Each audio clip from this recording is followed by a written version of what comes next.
ఈరోజు అయితే 1 minute లో మ్యాగీ చేయబోతున్నాను. ఫస్ట్ అయితే స్టవ్ వెలిగించాలండి. దాని మీద పెనం పెట్టి దాంట్లో లైట్గా ఆయిల్ వేసుకోవాలండి. మనము ఆయిల్ వేసుకున్న తర్వాత ఒక 1 minute అయితే వెయిట్ చేయాలి. 1 minute అయితే వెయిట్ చేయాలి. వెయిట్ చేసి దాంట్లో లైట్గా కొంచెం ఆవాలు వేసుకోవాలండి.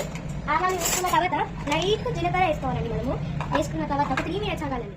లైట్గా మనకు మ్యాగీ ఐటమ్స్ అయితే వేసేసుకోవాలి. వేసుకున్నాక దాని తర్వాత 1 minute పాటుగా ఉంచాలి. ఇట్లా ఉంచినాక మ్యాగీ పౌడర్ అనే మాటగా వేసుకోవాలి. మనకు వచ్చినందుకు వేసుకున్నాక మనకు మ్యాగీ ప్యాకెట్ అని మన ప్యాకెట్లోనే దొరుకుతుంది, వేరే కడికలు దొరుకుతుంది.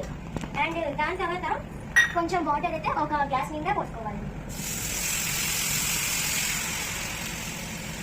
వేసుకున్నాక 3 to 5 minutes మిక్స్ చేసుకోవాలి.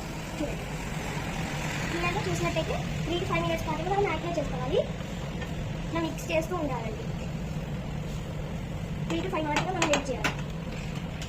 బాగా చేసినాను నేను. అండ్ దాంట్లో బాగా మిక్స్ చేస్తూ ఉండాలి. మనము బాగా మిక్స్ చేసినాక మనకు ఇట్లా ఏమంటారు, స్పైసీగా కావాలంటేనేమో టూ మసాలాస్ వేసుకోవాలి. స్పైసీగా వద్దంటేనేమో 1 మసాలా అయినా వేసుకోవచ్చు. బాగా స్పైసీ వద్దంటేనేమో ఒక మ్యాగీ అయితే రెడీ మనకు ప్రిపేర్ అయిపోయిందండి. దాని తర్వాత మనం స్టవ్ ఆఫ్ చేసుకొని ఇలా ఆన్ చేసుకోవాలి.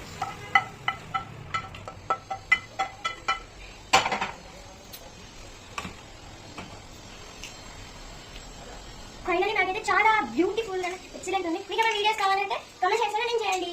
Bye guys, tasty all.